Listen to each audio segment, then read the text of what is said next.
Donc voilà, on va voir les panoramas. Comment faire des panoramas sur les tablettes avec le DPS. Donc les panoramas, il existe les panoramas sphériques que vous pouvez même faire avec un iPad, avec iPhoto, la dernière version. Des panoramas sphériques. Donc qui sont des panoramas qui sont très longs évidemment, mais qui photographient également le sol et le ciel. Et puis il y a les panoramas cubiques. Alors on peut convertir un panorama sphérique en cubique. C'est la même chose en fait qui est montrée, mais au départ c'est un fichier en entrée qui est différent. Et donc vous avez même possibilité de convertir donc un panorama sphérique en panorama cubique. Il y a plein de logiciels, même des gratuits, qui permettent de faire ça.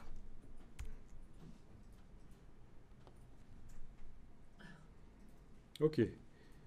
Dans InDesign, c'est un panorama cubique qu'on met dans le DPS. Et donc il va falloir numéroter, comme c'est montré ici.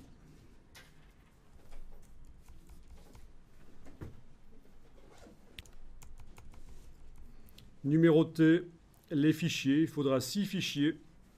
Les 6 faces intérieures du cube. Le devant, le deuxième côté, troisième côté, quatrième côté, le dessus et le dessous.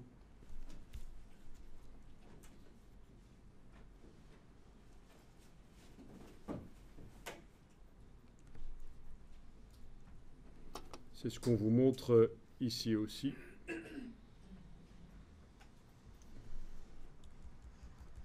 Devant, droite, derrière, gauche, dessus et dessous.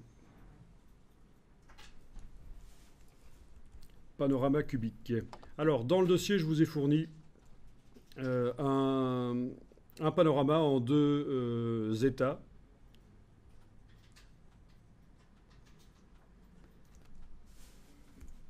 Donc, vous avez, dans le dossier cubique panorama, vous avez un panorama que j'ai récupéré du web, qui est un panorama pris dans un jeu vidéo, en fait.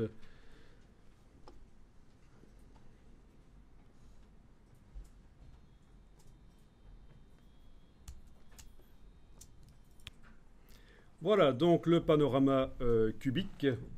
Mais je ne sais pas l'entrer comme ça dans InDesign.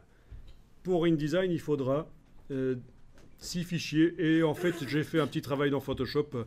J'ai extrait la face avant, la droite, l'arrière, la gauche, le dessus, le dessous. J'ai extrait ça en 6 fichiers. Et c'est ça que vous trouvez dans le dossier panneau en 6 fichiers. Il faut que ces 6 fichiers aient évidemment la même dimension en pixels, puisque c'est un cube parfait. C'est carré d'abord. Hein. Et ici, je crois que c'est 500 pixels sur 500 chacun. Alors, on va lancer InDesign et on va faire le panorama. Et on va regarder ça. Et ça fonctionne autant dans le Adobe Viewer que dans l'iPad, en fait.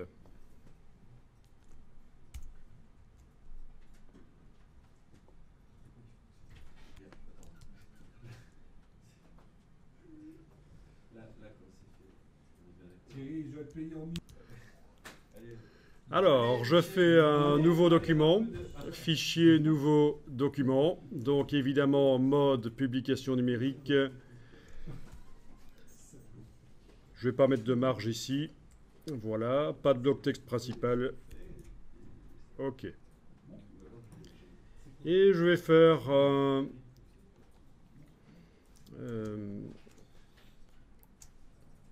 un bloc. Alors, un bloc carré, parce que je vais utiliser une des images, l'image de devant du panorama en tant qu'image de départ. Et comme c'est carré, autant faire un bloc carré ici, voilà. On fait un bloc de combien? Et alors, dans ce bloc carré, avec le folio overlay, je vais mettre un panorama. Donc, ici, panorama. Alors, Je vais aller maintenant charger les images dans ce bloc. Et c'est là qu'il faut naviguer jusqu'au dossier que vous avez copié normalement en local sur votre disque dur. Le dossier qui s'appelle panneau en 6 fichiers. Et vous voyez que je leur ai donné le même nom. Et il termine par underscore 1, 2, 3, 4, 5, 6. Dans le bon ordre, ce sera mieux. Voilà.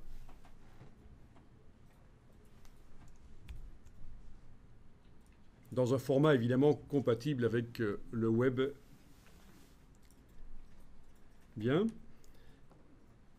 Utiliser la première image comme affiche, c'est pas mal. Eh bien, on va faire le test. On va faire un nouveau folio et on va regarder ça sur le Content Viewer. Donc, dans le folio builder, je fais donc un folio dans lequel j'ajoute l'article actuellement ouvert.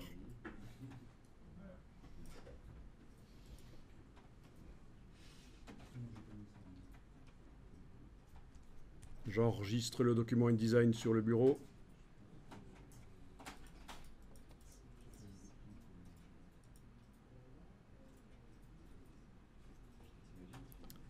Et voilà, je reviens au niveau du folio et je vais faire l'aperçu dans le Content Viewer. Donc il n'y a pas grand chose, si les images sont bien au départ, ça devrait fonctionner. Des images carrées, même hauteur que largeur. Et voilà le panorama, comment il se présente au départ. Je double-clique sur lui, il arrive plein écran. Et je fais des clics et glisser et ça me permet de tourner. Je peux regarder en haut. Amusant ça. Hein? Mais c'est ce que j'étais en train de faire avec le point de marionnette. Alors, il y a possibilité de bloquer. Pour qu'on ne se retrouve pas la tête à l'envers, on peut bloquer la rotation quand on regarde en l'air. Ici, il n'y a pas de blocage, donc on peut se retrouver la tête à l'envers à un certain moment. C'est comme ça, voilà. OK. Avec la roulette de la souris, vous allez pouvoir faire un zoom avant, zoom arrière. Sauf que ça ne marche pas ici. En fait, avec l'iPad, ce sera avec les deux doigts, hein, pour agrandir. Le pincé. Eh bien voilà, c'est pas mal ça. Hein. Le panorama, donc dans le DPS. Vous pouvez mettre la vidéo sur le serveur?